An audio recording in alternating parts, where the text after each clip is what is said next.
வணக்கம் நேயர்களே. என்னோட கடந்த வீடியோ பார்த்த ஒரு நேயர் குழந்தை பாக்கியத்துக்கு எந்த கோவிலுக்கு செல்ல வேண்டும்னு கேள்வி கேட்டிருந்தாங்க. அதற்கு பதிலளிக்கும் வகையில் இந்த வீடியோவில் நான் சில விஷயங்களை உங்களுக்கு சொல்ல போகிறேன். தமிழ்நாட்டில் திருவேங்காடுன்ற இடத்துல ஸ்ரீ ஸ்வேதாரண்யேஸ்வர் திருக்கோவில்னு ஒரு கோவில் உண்டு. இங்கு சிவன் 3 கோலத்தில் நமக்கு காட்சியளிக்கிறார். ஸ்ரீ ஸ்வேதாரண்யேஸ்வரர், அகோரமூர்த்தி மற்றும் நடராஜராக இருக்கிறார்.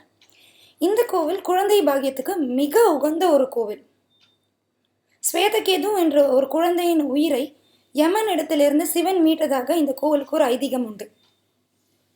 குழந்தை பாக்கியம் வேண்டும் என்ற தம்பதியர்கள் இந்த கோவிலுக்கு சென்று இந்த மூர்த்திகளின் தரிசனத்தை பெற்று சில மணி நேரம் அங்கு உட்கார்ந்து வந்தால் நல்ல பலன் கிடைக்கும்.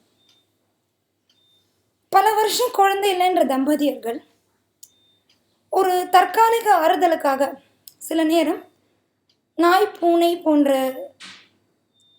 செல்ல பிராணிகளை வீட்டில் வளர்ப்பார்கள்.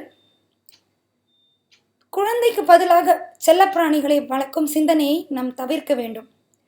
இப்படி செய்தால் அவர்களுக்கு குழந்தை பாக்கியம் பெறுவது மேலும் தள்ளப்படும். அதே போன்று குழந்தை பாக்கியம் வேண்டும் என்று நினைக்கும் தம்பதியர்கள் அவர்கள் வீட்டில் உள்ள தென்மேற்கு பகுதியில் உள்ள அறையை அவர்களது படுக்கை அறையாக உபயோகப்படுத்த வேண்டும். இந்த வீடியோவில் இருக்கிற விஷயம்லாம் உங்களுக்கு உபயோகமாக இருந்திருக்கும்னு நான் நம்புகிறேன். உங்களுக்கு பிடிச்சிருந்தா கீழே இருக்கிற லைக் பட்டனை ப்ரெஸ் பண்ணுங்கள், ஃப்ரெண்ட்ஸோடு ஷேர் பண்ணுங்கள், ஸ்ரீ லக்ஷ்மி கடாட்சத்துக்கு சப்ஸ்கிரைப் பண்ணுங்கள். சர்வம் ஆண்டாள் சமர்ப்பணம். நன்றி, வணக்கம்.